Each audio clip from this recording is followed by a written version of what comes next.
Hello wonderful people and welcome to my channel. If you're new here, make sure you hit the subscribe button below. Today I'm going to show you an easy way to make your own fruity and spicy mulled wine.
Your perfect mulled wine is now ready to be served.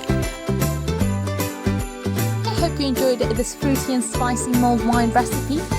Let me know if you tried in the comments below. My name is Christos Genderi. Till next time, see you soon.